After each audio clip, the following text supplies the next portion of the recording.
see how we look together. You'll make me look marvelous. Oh, of course. All right. Check, 1, 2. All right. Here we are on Blues and Beyond, and I am Jim Carty, and Mr. Paul Speidel is joining me today. How you doing, Paul? I'm doing great. Good to see you, Jim. Good to see you, too.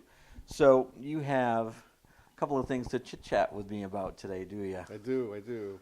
We got a big 20th anniversary celebration show at Scullers Jazz Club on Wednesday, November 26th. One show, 8 o'clock only. And we got a lot of special guests coming. Now, that's a great night to go out. A lot of people choose to go out with dear old friends on Thanksgiving Eve. A lot of people are in, their hometown visiting family and friends.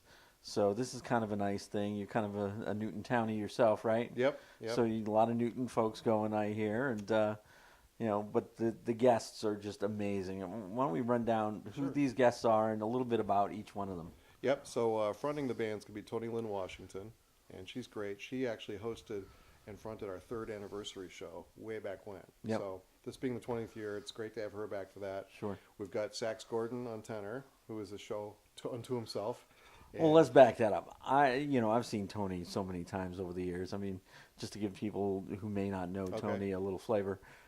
Great blues, jazz, idiom singer. Yep. Very soulful, get that gospel feel, She's real great. Deal. And I tell you, I saw her down at King Biscuit, and it was actually a cold day at the King Biscuit Festival, because that's, I think, in October. Okay. And you wouldn't think down in Helena, but it got cold that day, and she just went out front and just clobbered it. She was the best act of the day. Really? And to say that about King Biscuit Festival, one of the biggest, I think it is the biggest free festival in North America. Well, she is the best. I mean, there's no combination of all of the qualities that you mentioned, along with just a great heart. Like, she's got no ego, but she just comes across and just hits everybody in the room with her music. If I had to liken her to anybody, it would be if Gladys Knight and maybe Irma Thomas had a baby. Sounds good. Don't you? I mean, maybe Sarah Vaughan. And Sarah Vaughan in there too. Absolutely. Yeah, definitely. Yeah. Yeah, You have to great. wet their whistle a little bit here. Get them excited about it. That's right. All right. So the next guest. Yeah. So Sachs Gordon. Oh. So he played at our 4th anniversary show way back when. The band started in '94 at a place in Newton, like you mentioned. Yeah. And we had a blues showcase series where we brought tons of great players and a lot of big names. And every year we had an anniversary show and a celebration. We've been doing this for a long time. So the 20th anniversary, we wanted to bring some of the big people back, and Sure. but good musicians. It wasn't about the names; it's about who's going to make a great band. So Well, and Gordon, I think if you think about people who are sidemen but really make a project or make a night on stage, Gordon's that guy. he sure is. I don't know how many records he's been on, but it has to be hundreds and hundreds and hundreds. Yep. Yeah. Because he's just so in demand. And he was living in Italy for a while, and he kind of owned Europe when he lived in Italy.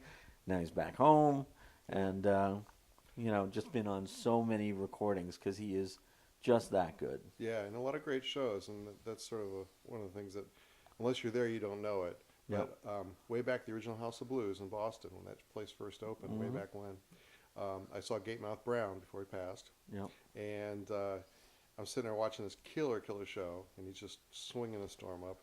And wouldn't you know, he stops and says something like, "We're going to bring Gordon up." And all of a sudden, bam, there's Sachs Gordon up there playing with Gatemouth. And I just played a show with Gordon the week before, and there he is with Gatemouth. Killing That it. should be Just me killing up there with Gate. Right? I was like, "Gordon, come on, bring me up, buddy. Help a brother out. Do a solid." No, it was great. I mean, he's played on so many shows too that people don't know about. Tours and so he's great. We're really happy to be associated with him, and he's been a friend of the band for years, and it's been great. Wonderful. And any other guests that we can talk about? Well, yeah, we're saving the 10-fingered fist man for last. Okay. David Maxwell, who of course was in Freddie King's band and has done some of that legendary footage from the '70s. Trying to remember was it the Sugar Bowl concert? The one that there's this VHS that was in circulation for years that a lot of guitar aficionados were watching, and Matt's Maxwell on stage with. Pretty sure it's a Sugar Bowl, Freddie King. Yeah. But he's played with so many players like Muddy Waters and all kinds of guys who came through Boston back in the day. Yeah, I got him back together last year for a show here in Norwood with Peter Malick. Oh, nice. And he's like, "Oh yeah, I played Dick Cavett show with Malick and John Lee Hooker." No kidding. And I'm like, "God, I want to be you, David Maxwell. Damn you!" Yeah. They just very matter of factly, But he's played with Bonnie Raitt, Yeah. and had been a fly on the wall during that folk blues revival in Harvard Square. Yeah, that's true. And He goes way back. yeah, I guess he told me that when Muddy would come through town, Otis Band would give him lessons after the gigs. No kidding. Yeah. I Okay. mean, if you can have anybody give you piano lessons, let's think now. Otis Band might be the one, that or Might be Oscar the- Peterson. Yeah, yeah. Right? Exactly. You know? Well, you play those Chicago guys. That's the style. Yeah, absolutely. Yeah. So, Yeah. and I don't think there's anybody alive that plays that boogie woogie He's the best. idiom. Yeah, he's the best alive today, Yeah, yeah. hands down. So, and we added him to the group for the show because he was our final artist at the end of the Blues Showcase run back in Newton back in the day. So Nice. yeah, so the whole thing will be kind of a nice reunion, and we wanted to put together a good band. We didn't just want one of these sort of all-star front of the stage galas that don't musically fly very well sometimes. Right, they can be a train wreck if you're not accustomed to playing with one another. Yeah. If you can't catch the cues. We were just in New York and we saw Ellis Marsalis. That man led the band with just the quiver of his lip or just the lift of an eyebrow. Nice. It was that subtle, Wow. and that band was on the razor's edge looking for that quiver of his lip. Uh-huh. I'm serious. He's a master. Oh my God, he was great and such a sweetheart. And speaking of great bands, the core of your band, has it been static for a good long while now? Who are the players in the core of your band? So for the show, we've got Brendan Burns, who's our drummer, and Brendan's kind of been the backbone. He has been there all 20 years. He's a great player. He did come through Berkeley. We met actually teaching through some local schools back in the early 90s. We were backing a jazz singer together, and then actually the first night of the band officially was at it was a 2-night engagement at a club in Woonsocket, Rhode Island, with backing a jazz singer. It was a bar that literally had 2 beers on tap. Oh. Exactly. Yeah, those two. Exactly. Use your imagination. Bad and worse. Bad and worse. Right, yeah, yeah. Water and watered down. And so we played a jazz show the one night, and then which went over like a lead balloon. And so the next night, the singer put me out front. We brought an electric bass player in, and she said, "Hey, it's the Paul Speidel band. Let's play some blues." So that was actually the birth of the band officially, and Brendan was there on that show, and he's been there ever since. On this event, we've got Ed Spargo, who was in the group for years. He's on our 2 studio records.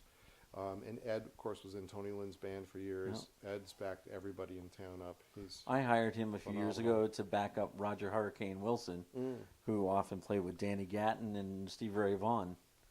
And, Roger's one of those cult figures like a Dick Dale almost. And he picks up a band wherever he goes. And Ed's the guy. Ed was fantastic. Yeah. Well, Ed playing has a with thing him. about making guitar players sound good. So Yeah, he just, he does. He just, but that's what a sideman is supposed to do is make it interesting, but yet go, here, this is what we're featuring right now. And, exactly. Yeah. Yeah, so we're proud to have him in the group, Good. and we've had a couple different guys over the years. In the late '90s, during sort of the swing retro craze, we did a stint for a while with just upright bass. We played a bunch of clubs back when we were in the Plow and Stars and some of those rotations.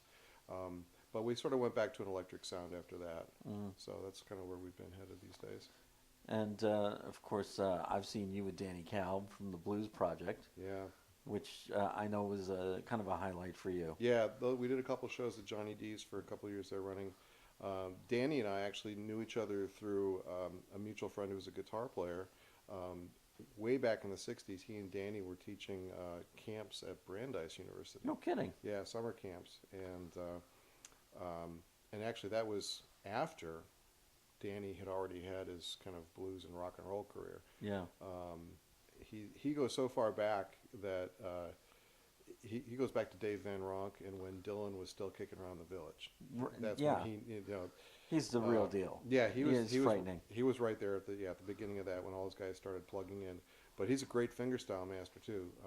He knows a lot of those Dave Van Ronk arrangements. But yeah, so playing with Danny was like playing with your influences influence. He was just amazing. Yeah, what do you take away from a show like that, Paul? I'm curious. Like, just do you kind of look at the fretboard and what he's doing every once in a while and going, "Good Lord," or is it your ears that cue in on what's going on? Or well, the thing is, the language that those guys established is so kind of prevalent. Yeah. That there's.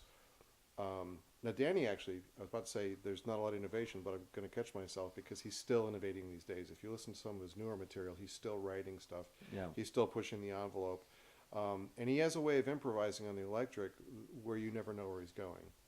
So kind of the broader style, he was one of those guys, along with Bloomfield, who really established electric blues in the 60s. Mm-hmm. So everybody knows him, and everyone's been influenced by him. So, but what you take away is kind of the mindset too, because at the beginning of the 60s, people were just starting to think in a counterculture way. Yeah. So it's the mindset behind the music. He talks about communism. He talks about activism. He talks about Black Power movement. Mm-hmm. He talks about politics at a level that people today just go one or two levels with. Yeah. And so when you think that's kind of the mind and the context that gave rise to the 60s, gave rise to the music that changed, the generation. Mm-hmm. Then you kind of get deeper. Then you come back to the music and you bring that mindset to your playing. And then you interact with him on stage, and you think, there's a whole bigger picture. Yeah. So it takes you deeper, definitely to a deeper level. Yeah. Yeah.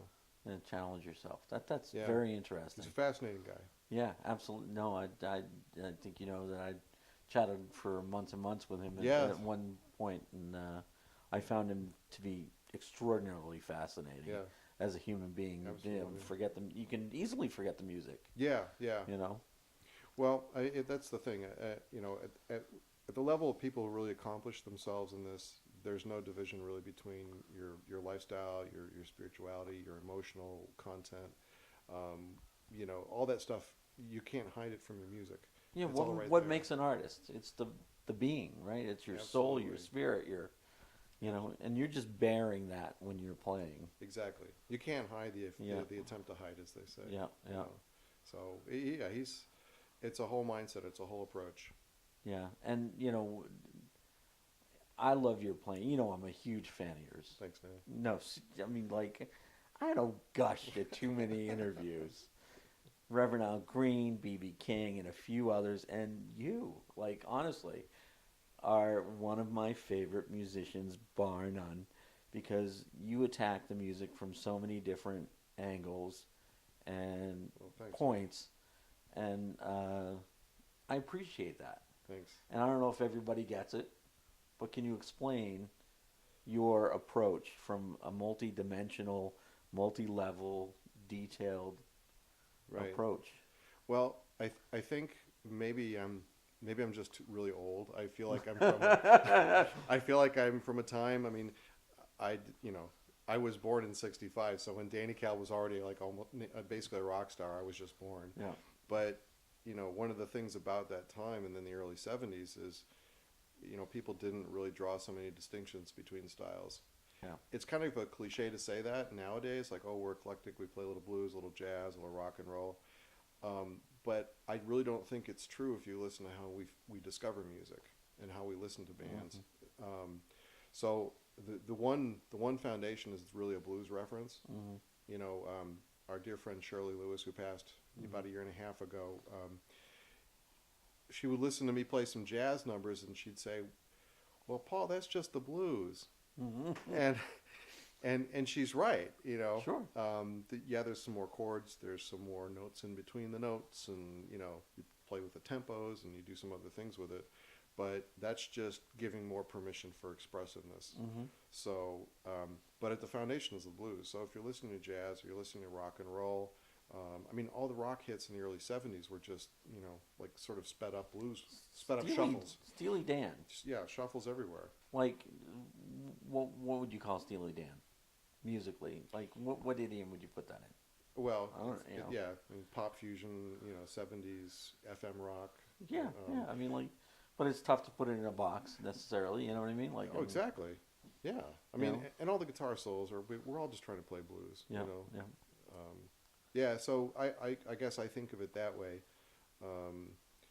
and the other thing is I just keep challenging myself. I mean, I'm really blessed to have played with guys like Danny and Sachs Gordon and David Maxwell and people who are really masters of their instruments, and it hopefully it'll bring you outside of yourself and your own tendencies. Yep.